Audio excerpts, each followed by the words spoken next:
So here we have something that I don't get to experience very often, believe it or not. I have every 6309/6 dial variant, all three 6309s, and for fun, a 6306. So those are, I mean, some people might talk about the Scuba Pro dial being a fifth one, but I would say it's simply a modification of the original 6306. So I'm not, that's my take on it. That's my take on it. Other people can disagree. Let's see if I can get this going here. We have two of each type, if you will, early and late. That was when it was still SUA versus when the production was moved to Hong Kong. People kind of get worked up about that sometimes. In terms of quality, it's not something that to worry about. In fact, I often find that non-SUA movements I can get better numbers out of sometimes, more than sometimes. Any case, early and late, this is my 6306. This is the Hong Kong SUA. I'm not going to explain that because it takes too long. But this watch is primarily from 1977, September 77. This 6306 is from July 1978. So they're 11 months apart. You can see the differences in the lume color. These early ones had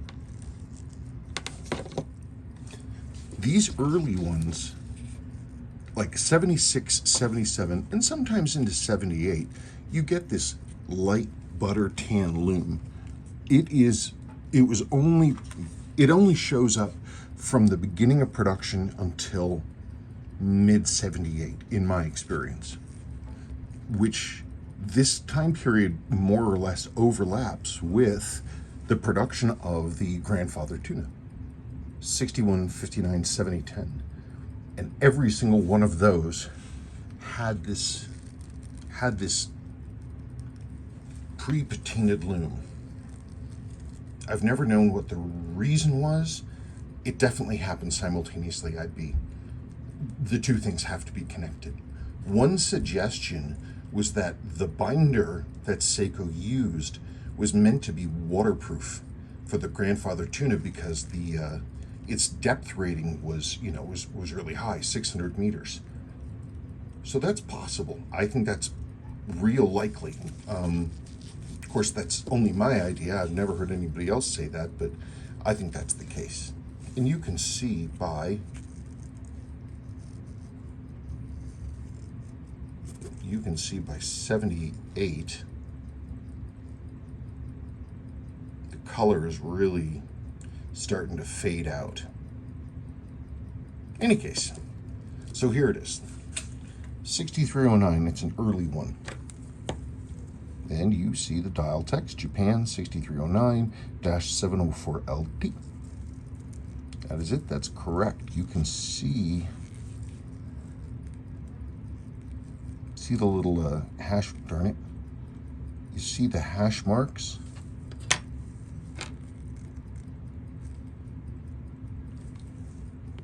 Okay, so here's the early one. You can see the dial text there. Japan 6309-704LT. The dial text is split under the 6 o'clock marker. This is what they looked like. The early ones, original. That's exactly what they looked like. You get this buttercream tan loom with white hand loom. Dial loom is buttercream, hand loom is white. They always look like this, the early ones. Coincidentally, or perhaps not coincidentally, so do the grandfather tunas. They always look like this, with buttercream loom like this with the white hands. Now, this watch I kind of fiddled with and I had some fun. So it's got a kanji English wheel, but that's just me. It would not have come with that necessarily. You see the deep, deep loom well, that big bevel. That's an early feature. It's a later case. The case is a service case that had a made in Japan sticker on the back, but was moved down to Hong Kong to finish watches. It just never got used. So here's the 6306 and the 6309. They're essentially exactly the same, with the only changes really. 6309 does not have a hacking lever, and it doesn't have a center wheel bridge that can accept one, but the main plate can. So with the 6309, you just put in basically the correct hacking lever in the bridge, and this one becomes hacking. I tend to do that with my 6309s. The only difference really is the dial text. This says Japan 6306, 7000 LT, Japan 6309, 704L. They both have a deep date window, though I'd say this 77 is an even deeper one. Interesting. Other than that, they're the same. Same stuff, same factory, same line, all that happiness. Here I have two late ones. As I said, these were made in Japan, like made in Japan. These were made when Seiko decided to move their automatic diver stuff out of the main factory because they were going to build quartz, because quartz was the future. So this stuff got moved to Hong Kong and then later Singapore. But it's people, again, they get confused or upset about quality. They're slightly different, but I swear these non-Sua movements, I can get better numbers out of them. So anyway, summer 1981, these Seikos stopped being made in Japan, Hong Kong, and thus the Hong Kong dial. Now this watch has not been restored.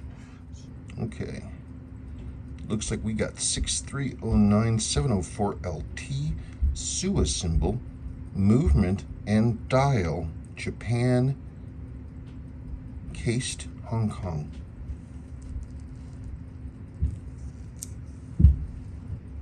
So this non-Sua made movement and dial. That's pretty cool. Then, so these were sold pretty much, this was the version that was sold pretty much everywhere, all over the world. This, yeah, it's a 7049. So in theory, it was destined for the American market, actually. And then here is the rarest of them. This is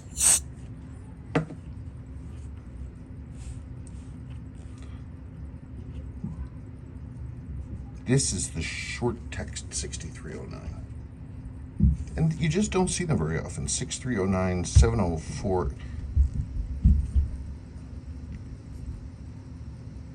Is that an M? 704 MT Sua symbol. Look at that puffy loom. That's one of the big differences you see between these and these. You'll notice they have the same kind of loom. All of these have the same kind of loom. They're screen printed, so it's got this kind of hatchy pattern to it, which you can see.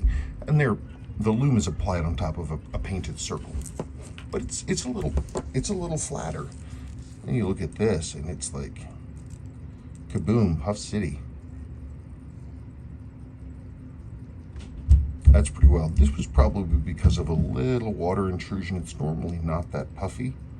Anyway, that's pretty cool. I think that's a neat watch.